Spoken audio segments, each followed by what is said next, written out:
Hey everyone, good morning. How is everybody today? I hope everybody's really well. So today we're talking about how to recognize your hunger.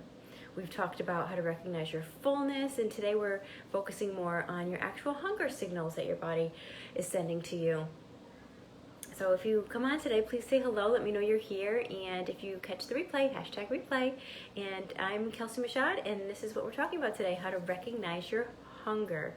Okay, so I'm talking about this specifically because a lot of people do struggle with knowing what that feeling really feels like, or when we should actually eat, so that it doesn't turn into something kind of a disaster in the long run. Okay, so this is going to help you to ward off, those binges and the overeating when you're recognizing your true hunger. So food, first of all, food is not supposed to be tricky or confusing. I mean, just ask a crying baby, right? A crying newborn baby. But there's so many reasons for this, there's like an overload of sugar in our foods. There's an overload of like sugar and salt and fats that are just put into our foods. And then our parents rewarded us, right? When we were well behaved, they rewarded us with some kind of like a treat or some kind of food. And that has caused us to grow up just wanting food. So, now we're wanting food, we're wanting cookies, as a reward. And that's, whether we're hungry or not, because when our parents gave us that reward, we didn't think as a child, okay, am I hungry right now? Do I really want this cookie? We just ate it because it was like, all right, I'm being good, so now I'm gonna get this cookie. Not even, hunger wasn't even involved. Good morning, Laura, how are you? Thanks for coming on.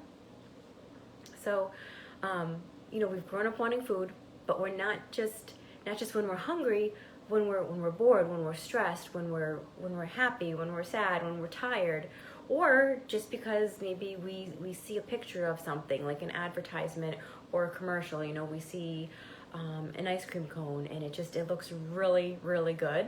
So then it puts that in our brain, and then now we're craving an ice cream cone. But most people actually eat less food for hunger than for all of those reasons I just mentioned. Isn't that crazy? Like, we eat more for like all of these emotional reasons than for actual true hunger.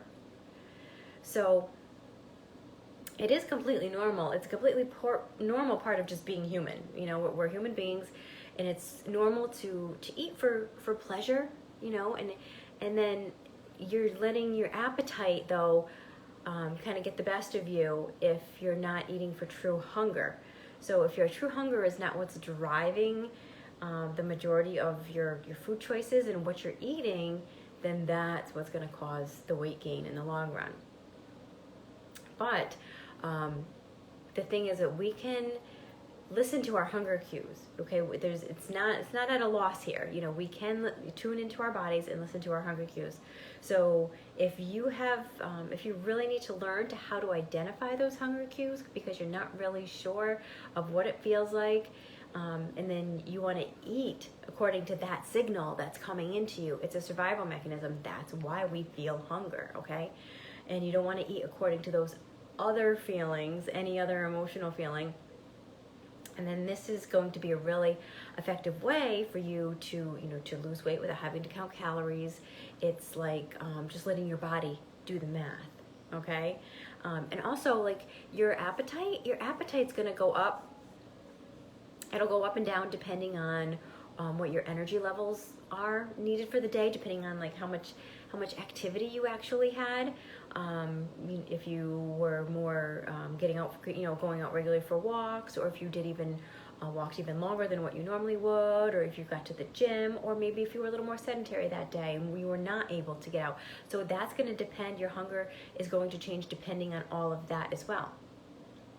Okay, so maybe you need to dial it back some days, because you didn't get so much movement, or your appetite, it's going to adjust. It's going to adjust according to your needs on that day-to-day basis, and even from week to week, it'll change and it will adjust for you. Okay, so for instance, say there was actually this study. Good morning, Erica. How are you?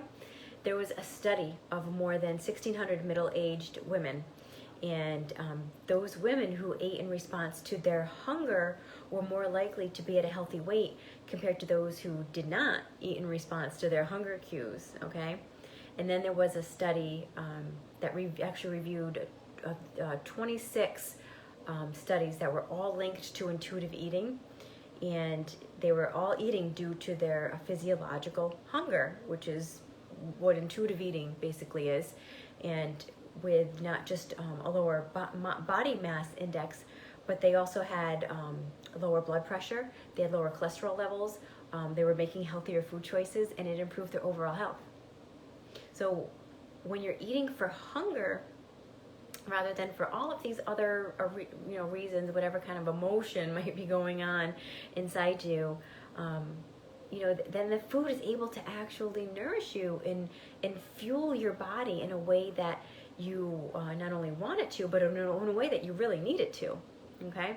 And, unfortunately, knowing exactly when you're hungry, it is harder than it sounds, okay? I know, like, it might sound super, super easy to just say, okay, eat when you're hungry, but if it was so simple, we wouldn't have these issues with becoming ravenous and overeating or making poor food choices. So, we all kind of become disconnected from our hunger cues, right?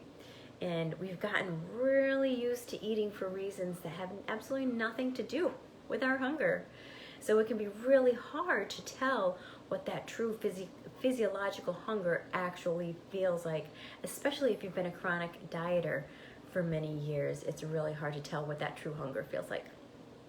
And both men and women who have that history of dieting, like I just mentioned, the chronic dieting, especially with those extremely restrictive diets or any fad diets, you can end up having more trouble, like the more it comes to these diets and understanding your true hunger cues. And that's because the deprivation diets, the cleanses, all those like elimination diets, they have such strict regulations of when and what you're supposed to eat.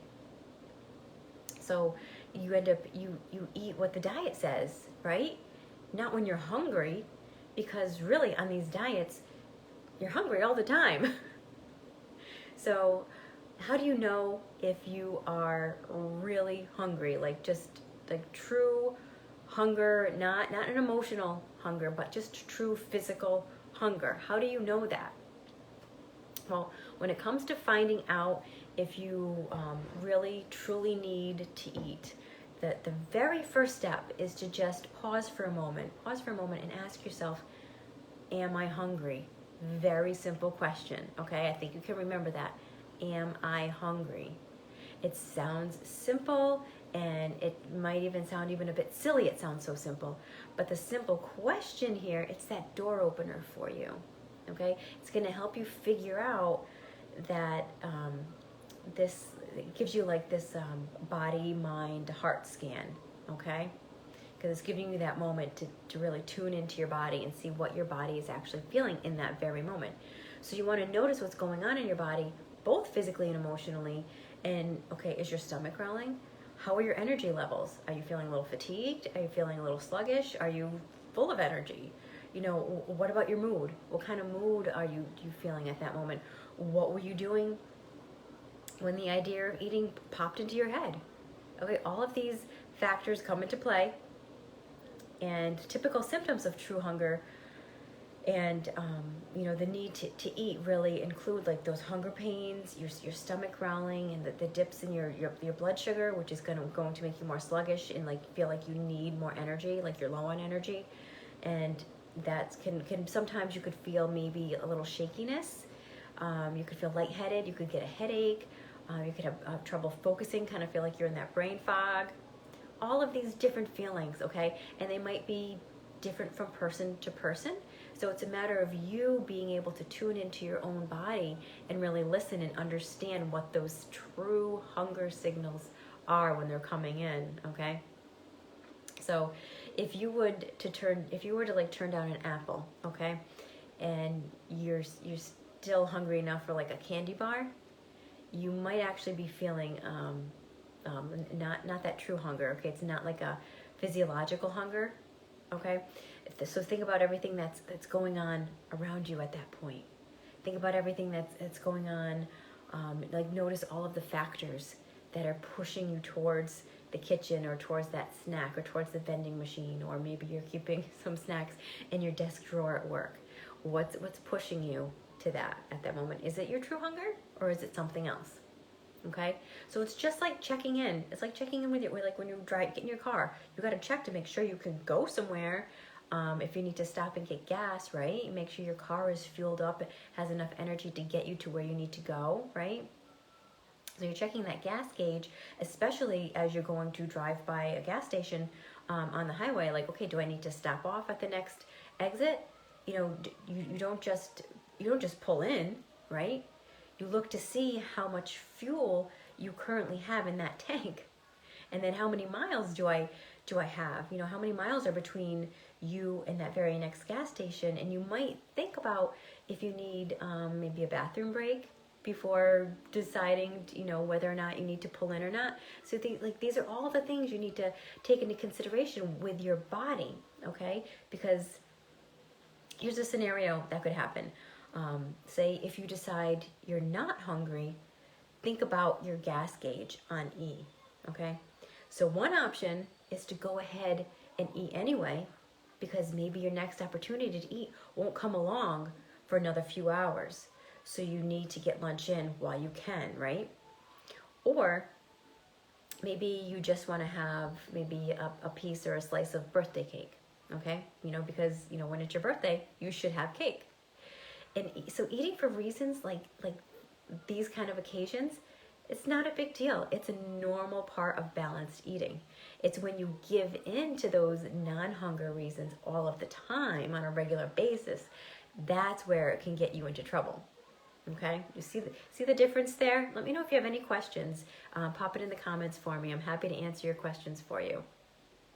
So something else you can do too would be to just redirect your attention, especially if it's nothing more than an environmental cue coming into you, like such as maybe you just walked by a bakery, you know, and it smelled really good, or you saw the pastries in the window, or maybe there was a buffet table full of appetizers, or just watching like maybe a really tempting commercial on TV, right? They send those signals to us. They try to get us, and maybe you've decided that those triggers that they're just making you want to eat. So by occupying yourself, even just temporarily, you know, by other activities, you know, talking to a friend, or go check your email that you haven't checked in a while, or take your mind off of food long enough to make your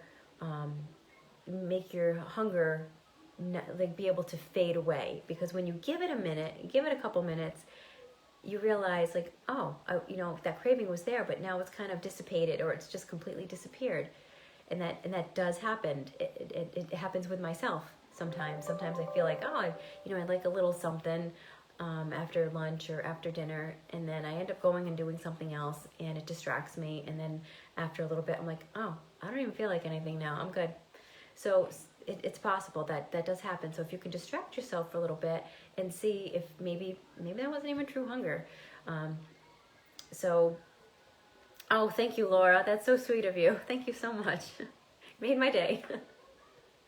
So if you are because first of all, the goal is that like once you've distracted yourself long enough, your brain doesn't hop back into just dwelling on those pastries or the ice cream or whatever you were just triggered by. Okay, because like I said, like I've done it. I've like sometimes after lunch I'll feel like I'd go for a little something sweet maybe. But then I get busy and I go do other things, and then by the time I'm done, I'm like, oh, yeah, I'm good. I don't even feel like anything now, because it's distracted me long enough to where now it's not that feeling isn't there anymore. So if we don't act on it right away, you're giving your body and your brain a minute to realize that, yeah, you know what, it's not something I really wanted or needed right now. So if you're realizing that the reasons that for wanting to eat more, whether it's like emotional or stress or guilt, or you're just exhausted, or you're having some anxiety, you're feeling lonely, all of these different feelings we could be feeling, and even feeling more than one at the same time.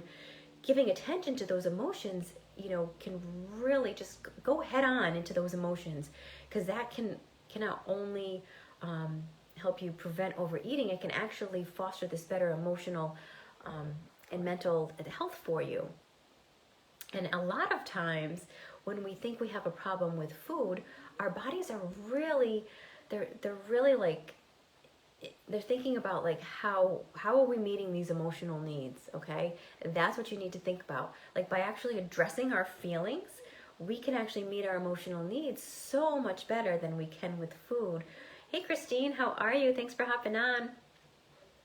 So for instance, when you realize you want to eat because you're just bored, something like that, figuring out why you're bored, like what is going on? Why am I so bored? And then create some kind of a plan for yourself, maybe to get together with friends, or to do a project at home that you've been thinking about starting or getting done, right? Doing these things can actually help you to solve your problem, and it's better than like, it's almost like we want to put a band-aid or bandage over something instead, and so this way we're not putting that bandage over like the fat and the sugar, okay? And then you're not stuffing your face full of out of stress. You're actually taking a moment to deal with the problem rather than just trying to put a band-aid over it with something to eat, okay? Because ultimately the food is not going to help you emotionally, okay? So finding something else to do, whether it was like I said, if you're bored, then finding something to actually do that's going to be really productive for you, like that project that you've been working on and it's been sitting there and you haven't gotten to it, now's the time now, and it's going to make you feel so much better that you did that. Not only just getting it done, but the fact that you didn't turn to food instead. So these are just, a couple of little things that you can do. And these small little things are what turn into that, that big change in the end for you. So ask yourself that very simple question: am I hungry? Am I hungry? Right? It's that door opener for you. Christine, I realize that sometimes I'm not hungry. Okay, you're realizing that. Awesome. But I do have something physically uncomfortable that I want to get rid of. Oops, oh no, what did I do? I pressed something wrong, sorry. I'm trying to read the rest of your post. Okay, but I do realize that I have something physically uncomfortable that I want to get rid of, and I think eating will help that. Okay. So, I'm curious, you got me curious, what are you thinking when you're thinking that, okay, you're feeling physically uncomfortable, what is going to make you feel better? What food particularly is going to make you feel better? I know sometimes, like, it's making me think, like, sometimes if we have a headache, we just need to eat something. And I know sometimes when I have a headache, I need to eat something, and then it will go away. Is it something like that when you're physically uncomfortable? Like a physical pain in your body like that? Or is it something different where you feel like food will help you out? Or if you have like an upset stomach, there's foods that can actually help to soothe your stomach. Okay, so rather, let's say, yes, headache, nausea, etc. Carbs will help. Okay, so it's sounding like you're low on sugar, your blood sugar's low at that point, and you need to get it up there, and your body knows, okay, carbs are sugar. It's going to give me that instant fix right there, and it's going to make you feel better.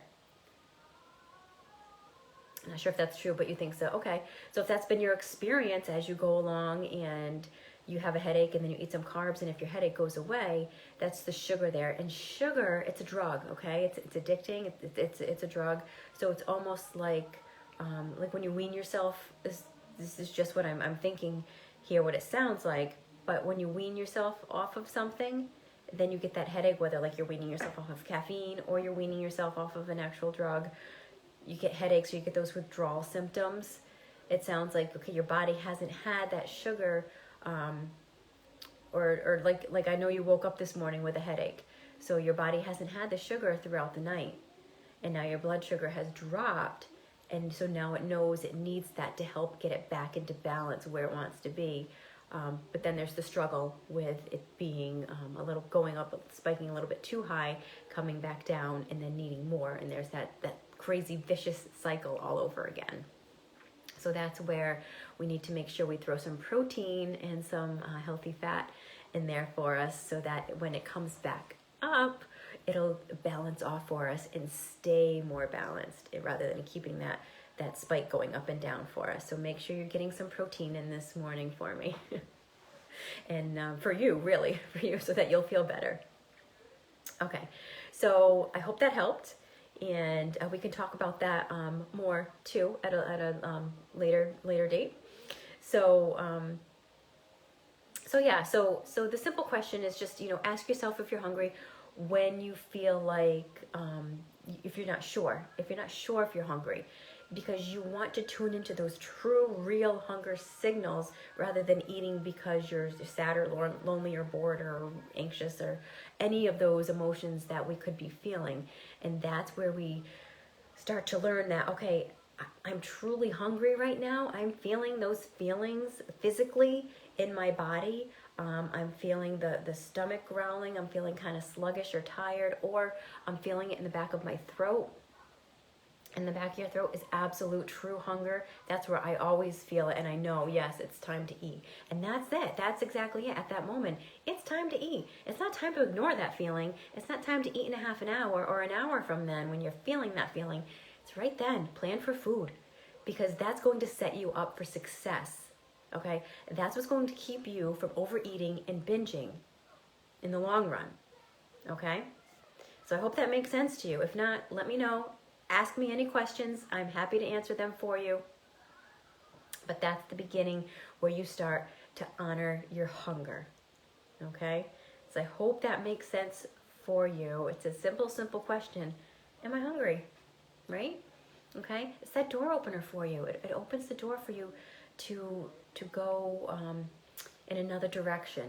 Okay?